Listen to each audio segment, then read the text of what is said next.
मुझसे कुछ प्राप्त नहीं कर पाएगा, याद रखना। क्योंकि वचन पे ही मैंने ये चीज़ें मांगी है उनसे।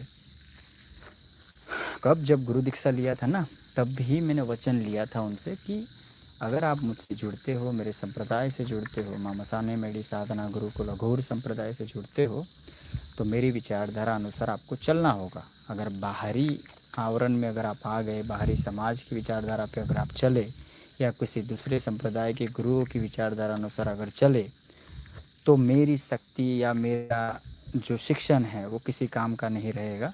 आपको मुझसे कुछ भी प्राप्त नहीं होगा, याद रखना। आप भले ही मेरे आश्रम में आके सेवा दे के जाओ, या मेरे प्रति समर्पण का भाव आप दो, वो किसी काम का नहीं रहेगा, वो सब पानी में चला जाएगा, याद रखना।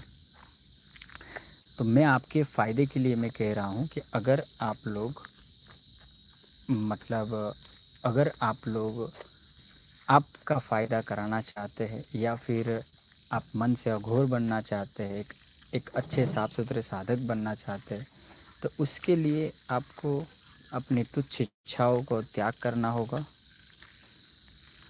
मैं ये नहीं कहता कि आप अपना जीवन त्याग कर दो, अपने जीवन की सारी इच्छाएं मार दो, ये नहीं मैं कहता।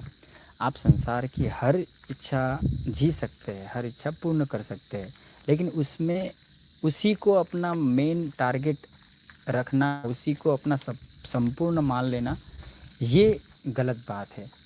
ठीक है, हर कर्म करो, लेकिन कर्म में लिप्त मत हो जाओ। जैसे इंद्रियां आपकी जो है, वो आपकी इंद्रियां, याद रखना है, उस तरीके से काम करती है कि अगर उसने ठान लिया कि ये चीज़ करना है, और उसमें कंसिस्टेंटली अगर आप मेहनत करोगे, तो वो इंद्रियां उसी पे ही काम करेगी। और वो आपको जब तक हासिल ना कर लो आप, तब तक वो इंद्रियां आपकी साथ देगी।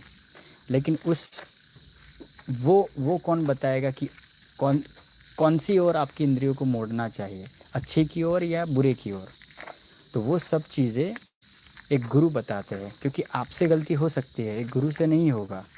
गुरु से गलती थोड़ी होता है, क्योंकि गुरु ऑलरेडी उस रास्ते पे चल के वो गुरु बन गए, तो उनको भली भांति ज्ञात होता है कि क्या अच्छा है, क्या बुरा है, क्या सही है, क्या गलत है, उनको भली भांति ज्ञात होता है। इसलिए देखिए, कोई भी गुरु को आप समर्पण भाव दो तो दिल से दो, बस कहने के लिए समर्पण भाव मत दीजिए। क्योंकि इस दुनिया में जो आप लोग जो देख रहे हो वो भी हकीकत है, और जो दिखता नहीं है वो भी हकीकत है, याद रखना। ठीक है, आप ऐसा मत समझिए कि जो आप दिख रहे हो बस वही एग्जिस्ट करता है, ऐसा नहीं है। जब भी कभी भी अंधेरे में आप जाके 1 महीना रुकना, एक महीना अगर आप अंधेरे में रुकोगे, या अंधेरे में हर रोज़ बैठोगे ना, तो आपको महसूस हो जाएगा कि आप, मतलब इस दुनिया में अकेले नहीं हो, और भी बहुत सारी चीज़ें हैं। लेकिन वो ऐसे ऐसे ही नहीं आपको प्राप्त होगा, उसका एक, हर हर चीज़ों का एक रास्ता है, याद रखना। अगर कोई चीज़ आपको प्राप्त करनी है, तो उसको प्राप्त करने के लिए आपको चलना होगा।